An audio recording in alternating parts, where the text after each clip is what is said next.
24వ అధ్యాయము 1-2 వచనాల్లో చక్కని మరి మంచి పాయింట్ ఉంది, చదువుదాం. 24 మత్తయి సువార్త 24వ అధ్యాయం 1-2 వచనాల్లో చదివితే దాంట్లో ఉన్నటువంటి విషయాలు మనకు తెలిసి, మత్తయి సువార్త 24వ అధ్యాయం 1 నుంచి చదువుదామా. యేసు దేవాలయం నుండి బయలుదేరి వెలుచుండగా ఆయన శిష్యులు ఆ దేవాలయం కట్టడము ఆయనకు చూపింపవచ్చిరి. అందుకు ఆయన, మీరు ఇవన్నీ చూచుచున్నారు కదా, రాతి మీద రాయి ఒకటి అయినను ఇక్కడ నిలిచి ఉండకుండా పడద్రోయబడినని మీకు నిశ్చయంగా చెప్పుచున్నానని వారితో అనేది. అంటే ఇప్పుడు ఇవన్నీ వచ్చినాయి అంటే రావచ్చా రాకూడదా? జరిగేవన్నీ కూడా వచ్చినాయి అంటే ఈ వాక్యాన్ని బట్టి నిజమా కాదా?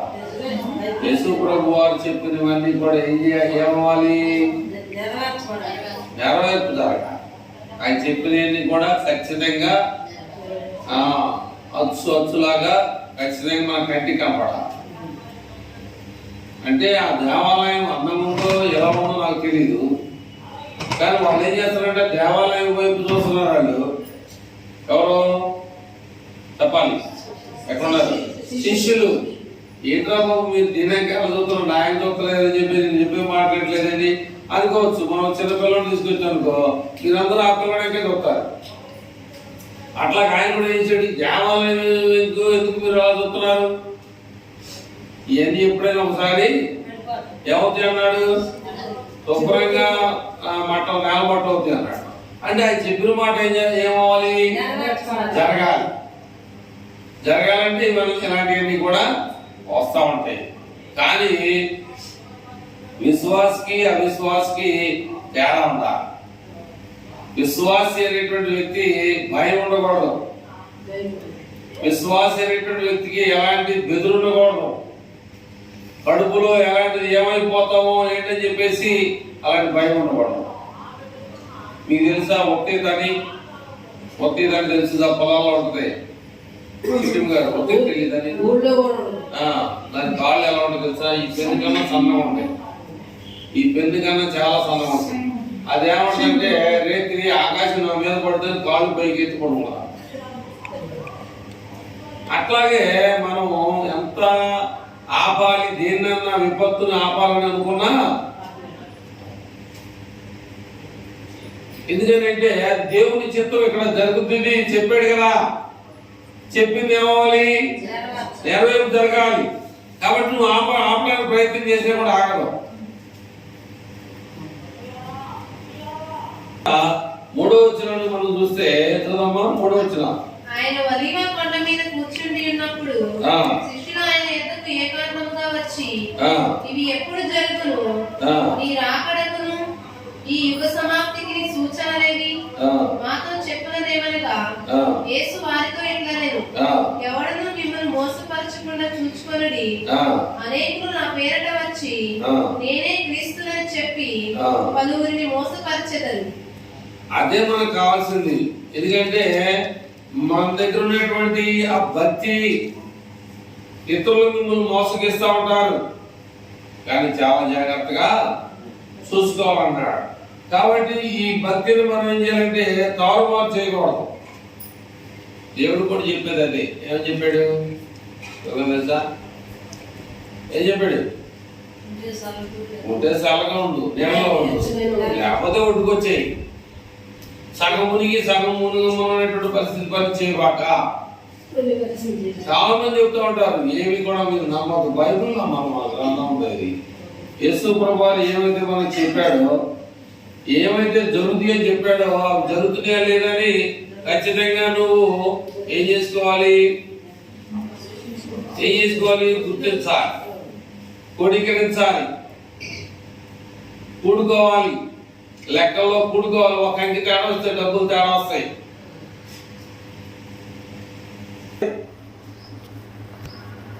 దేవుని మీద కూడా ఒక నియమం అనేది ఉంది. ఆ నియమాన్ని మనం కలిగి ఉండకపోతే ఇలాంటి శ్రమలు పడేటువంటి పరిస్థితి జరుగుతుంది. దేవుని మీద కూడా ఏముందంటే నియమం అనేటువంటిది ఉంది. చదువుతామా? 4వ చదువా? మరియు మీరు యుద్ధములను గూర్చి యుద్ధ సమాచారములను గూర్చి వింటారు. మీరు కలవరపడకుండా చూసుకోండి. చూసుకోండి. ఇవి జరగవలసి ఉన్నవి గాని ఇవన్నీ కూడా ఇలా జరుగుతూ ఉంటాయి గాని అంతము వెంటనే రాదు. అంటే దేశం అంతా కూడా ఒకసారి కొట్టుకుపోదు. అంతం అనేది వెంటనే రాదు. కానీ మనం ఏం చేయాలి? అసలు ఈ లోకంలో అంతం రాకుండా చూడాలా? మన ఆఫ్లే మనం ఏం చేయాలంటే మనం పరలోకానికి వెళ్తామా ఎలా? మనతో పాటు మన బిడ్డలు, మన కుటుంబం, భార్య భర్తలు, కుటుంబం ఎంతమంది ఉన్నారు? మనం మన అంతిమ జీవితం చివరి వరకు కూడా మన స్థితి, మన పరిస్థితులు చివరి దాకా కూడా మనము పేరేంటి నాకు పేరేంటంటే లాజరు లాంటి జీవితాన్ని ఎవరైనా ఇష్టపడతారా? ఒకవేళ ఇష్టపడితే సుధాకర్ ఇష్టపడతారని అనకూడదు. కానీ లాజరు లాంటి జీవితం ఎలా ఉంటది అంటే మీకు తెలుసా? తెలిసిన చెప్పాలి. ఎలా ఉంటది? ఇంకా ఎలాంటి స్థితి లాజర్కి? ఇంకా తెలీదా? మీకు స్వాతం గారు లాజర్ ఎలాంటి స్థితులు తెలిపాడు?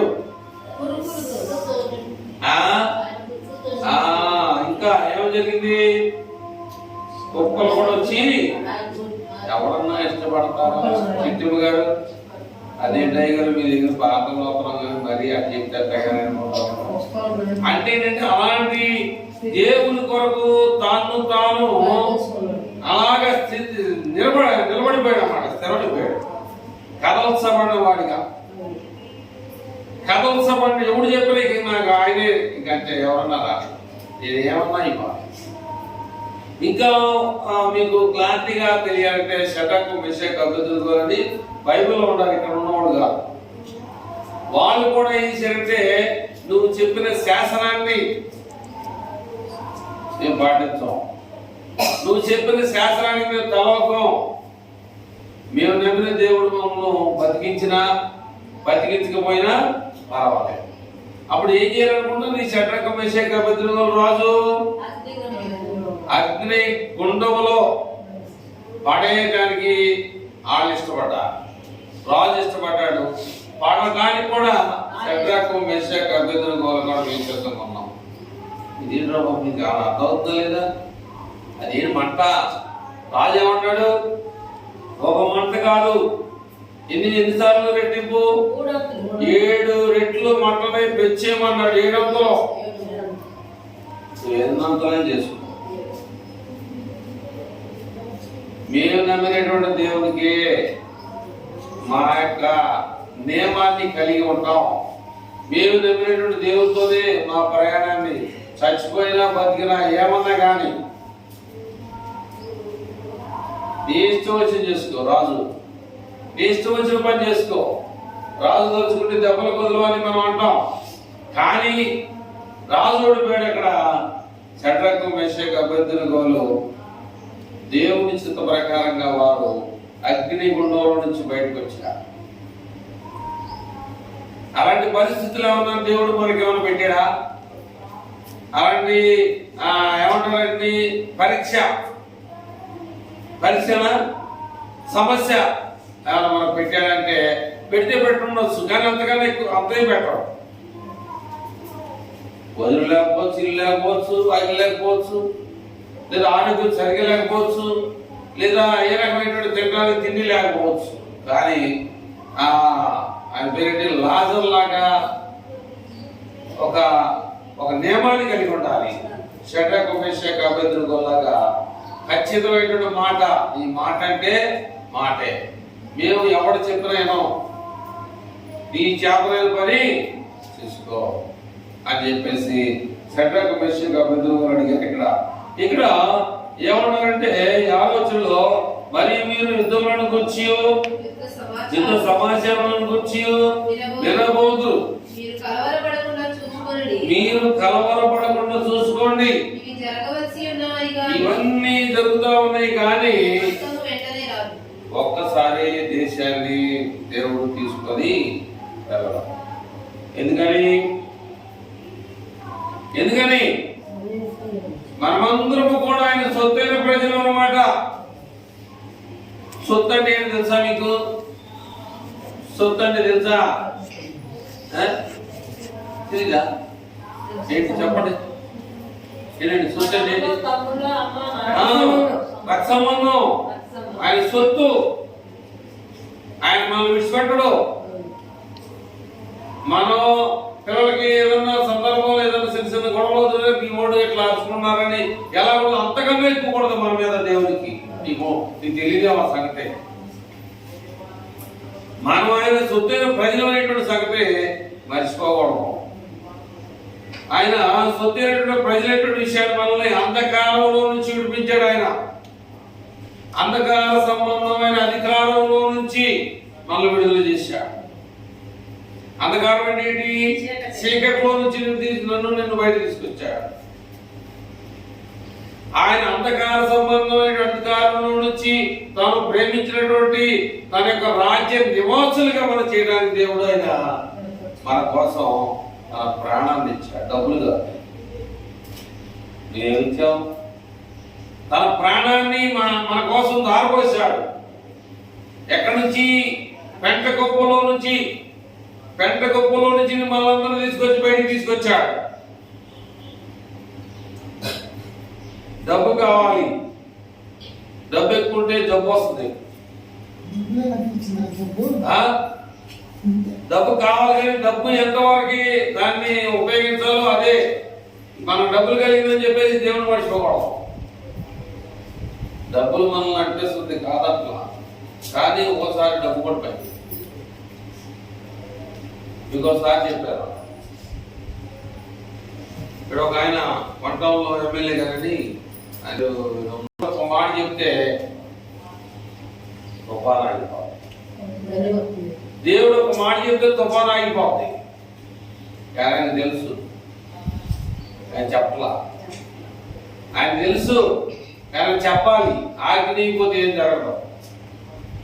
వెళ్ళిపోదామా? 10 నిమిషాల్లో 10 నిమిషాలు వెళ్ళిపోదాం. ఇక్కడ కొద్ది మాటల దగ్గరకు వచ్చేసాం. 6 కదా 7 నుంచి చదువుదామా? జనము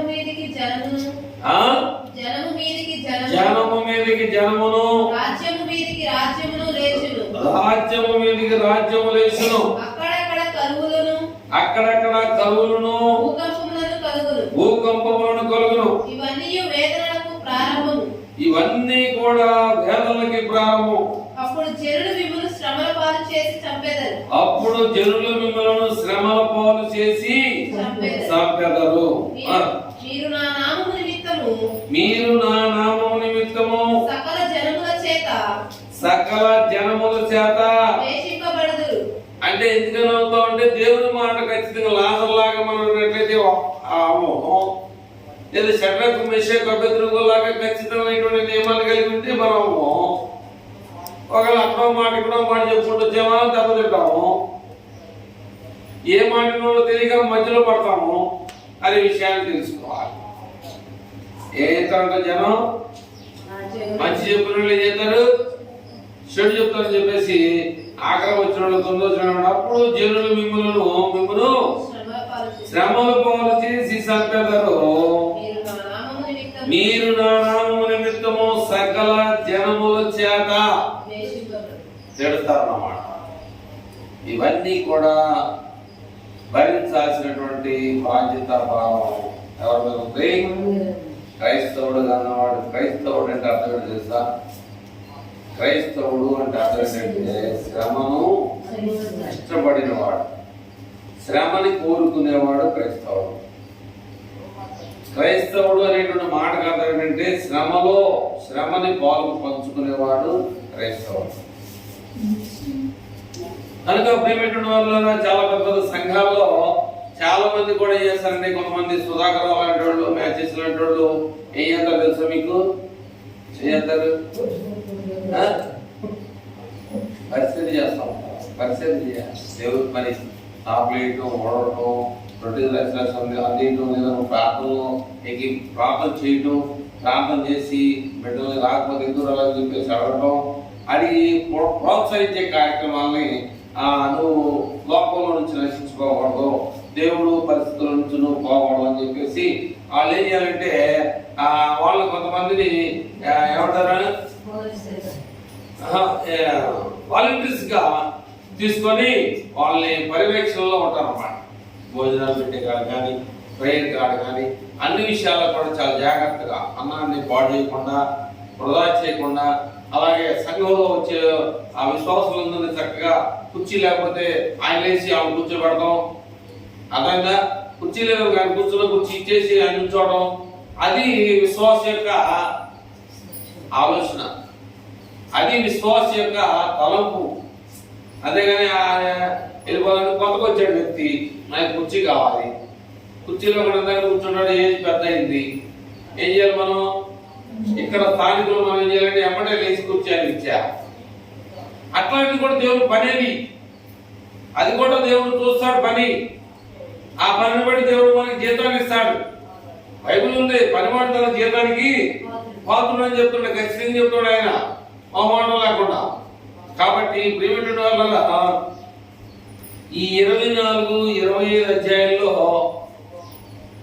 25 అధ్యాయంలో ఏముందంటే కన్నికల గురించి ఉంటుంది. 10 మంది కన్నికల గురించి స్టార్ట్ అయిపోతుంది అన్నమాట. బుద్ధి కలిగిన వారు ఉన్నారు, బుద్ధి లేని వారు ఉన్నారు, మనం చాలాసార్లు విన్నాం.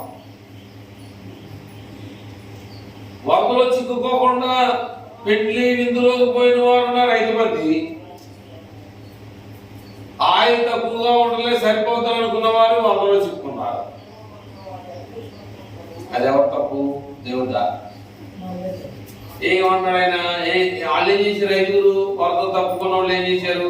వరద తప్పుకొని లోనకు పోయిన వాళ్ళు ఏం చేశారు?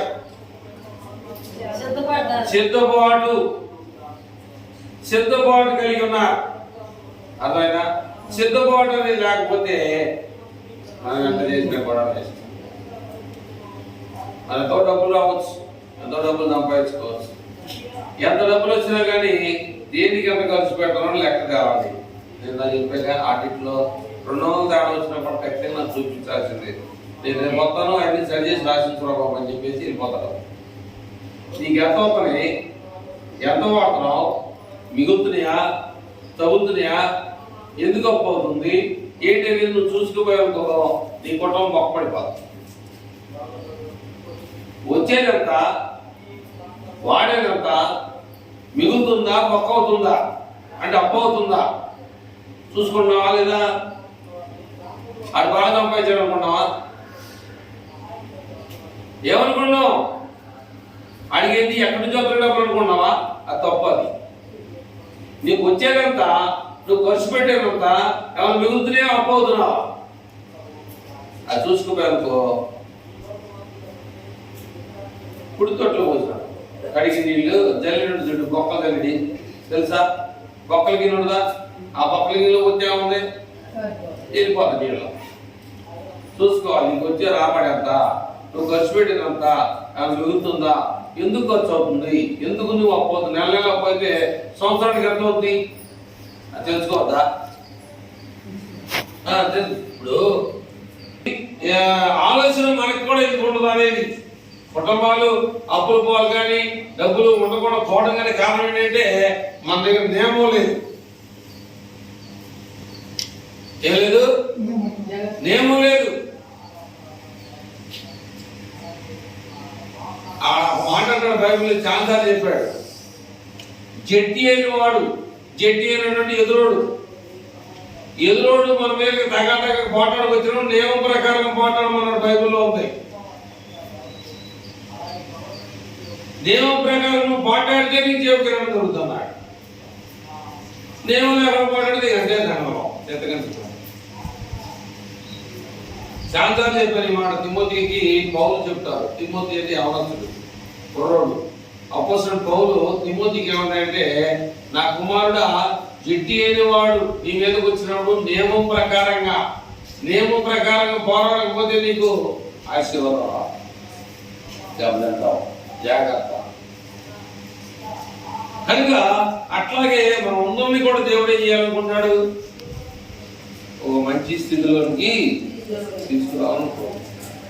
అది కావాలా వద్దా, ఆ స్థితిని నువ్వు కోరుకుంటావా లేదా, నాకు అవసరం లేదులే, నాకు ఈ స్థితి చాలే అని అనుకుంటే దానికి మనం ఏం చేయగలిగింది ఏమి లేదు.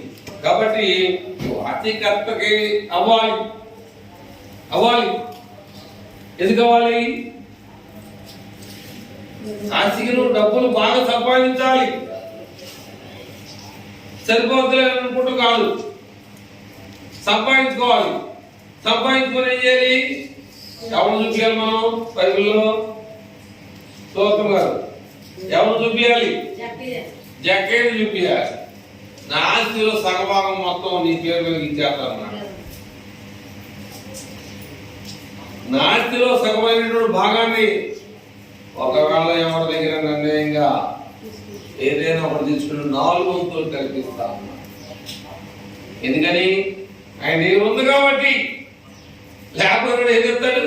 ఉంటేనే తీసిస్తానన్నాడు. అట్లాగే ప్రేమటువంటి వాళ్ళ